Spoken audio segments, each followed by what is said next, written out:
sommes tous confrontés évidemment à une augmentation des prix de l'énergie, que ce soit l'électricité, le gaz, le mazout ou bien l'essence, le diesel, etc.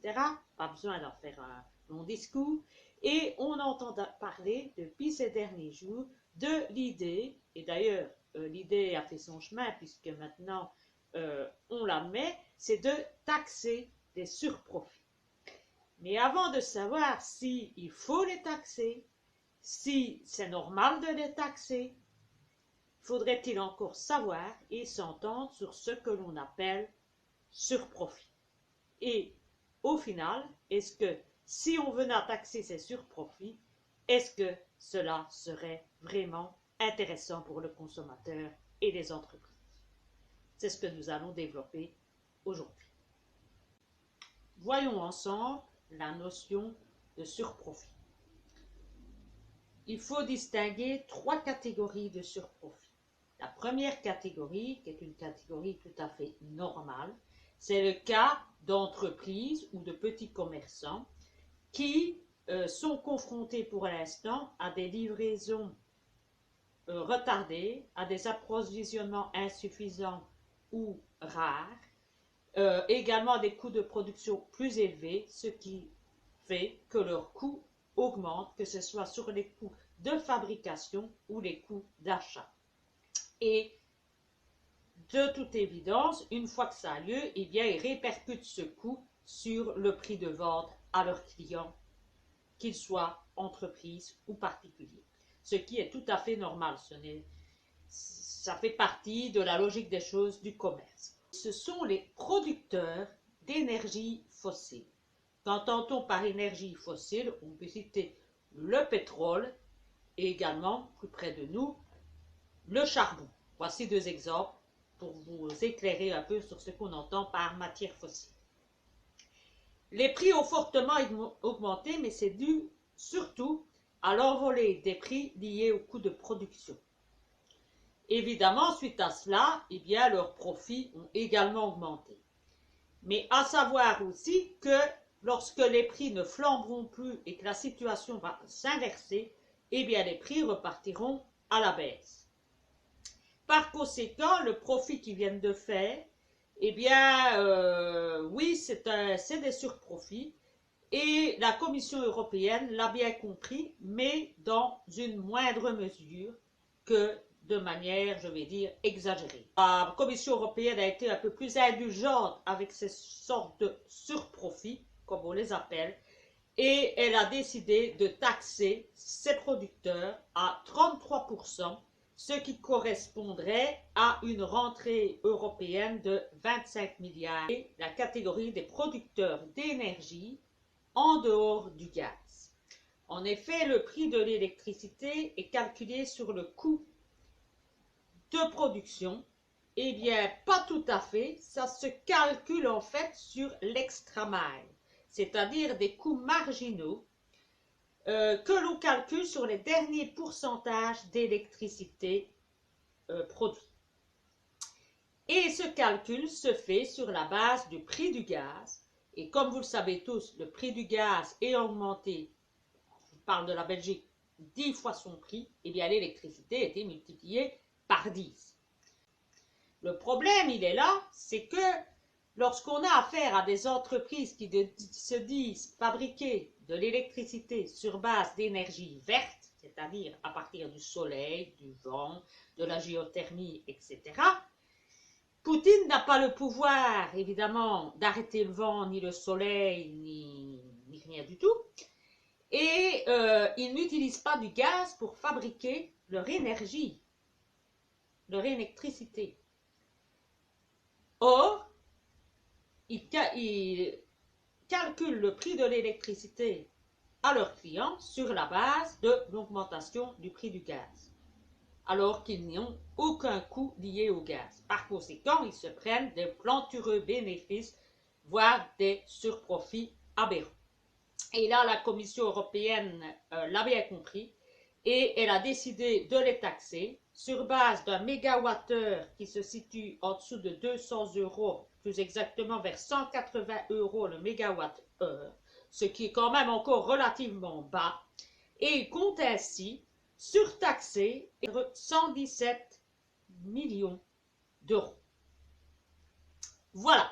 Donc, il faut bien s'entendre sur la notion de surprofit, et savoir qu'au fond, ceux qui ont le plus profité de la situation, ce sont les producteurs d'énergie verte qui, eux, se sont fait un fameux pactole en ayant le prix de l'électricité basé sur le prix du gaz, alors qu'ils ne subissent pas les coûts de fabrication.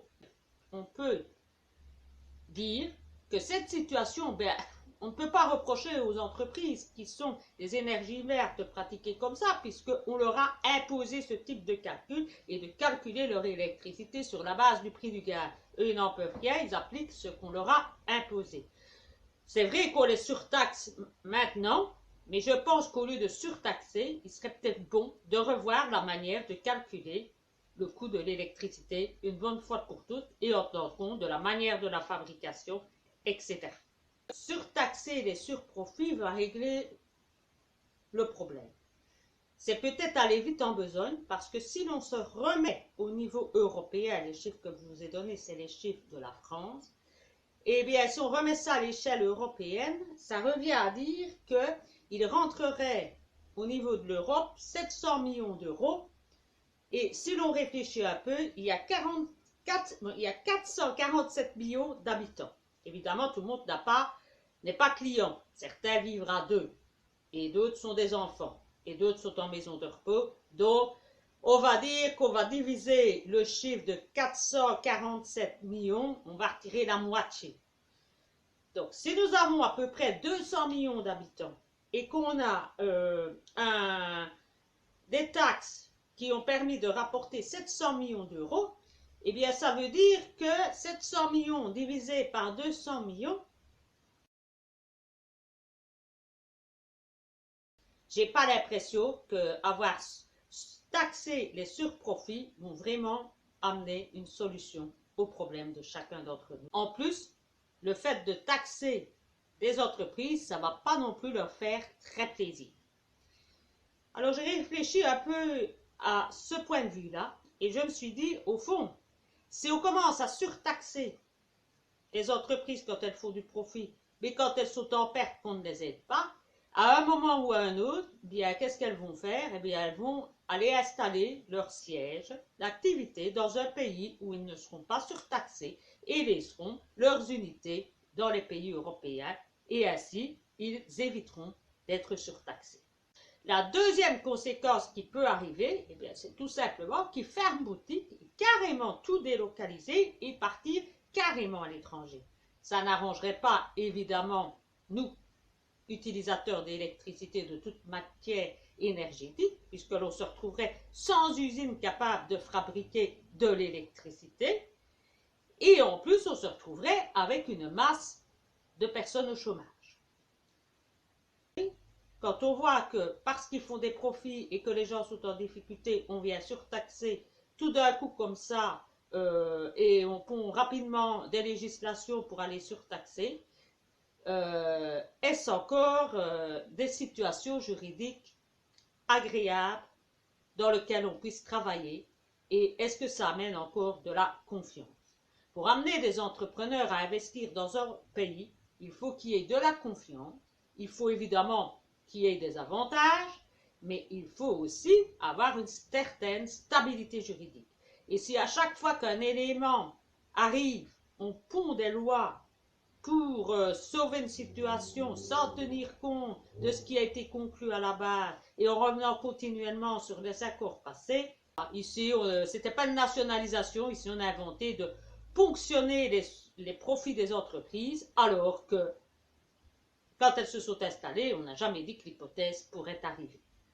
Je suis interrogée au niveau juridique sur la notion de surprofit, parce qu'au fond, les entreprises, lorsqu'elles s'installent, elles recherchent des actionnaires, c'est-à-dire des gens qui achètent des actions en bourse, qu'ils soient fondateurs ou qu'ils soient participants. Et ces gens achètent des actions dans le but, évidemment, d'avoir évidemment un bénéfice le jour où ils vendront leurs actions. Et ces bénéfices, ils proviennent justement de ces marges bénéficiaires. À partir du moment où on vient s'installer, ah, vous entendez les oiseaux qui passent pour leur migration.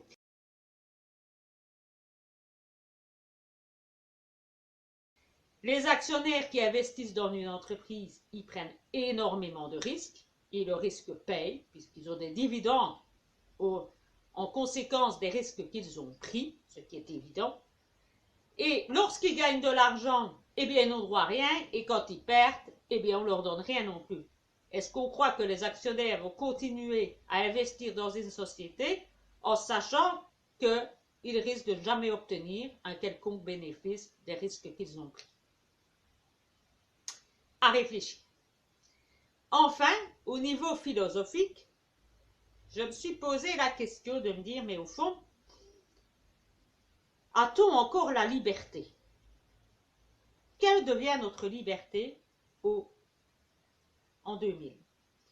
On a vu l'histoire du Covid, je ne vais pas vous revenir là-dessus, sur les impossibilités de travailler, d'entreprendre, l'interdiction d'aller dans les restaurants, les lieux publics, la manière de se chauffer maintenant, etc.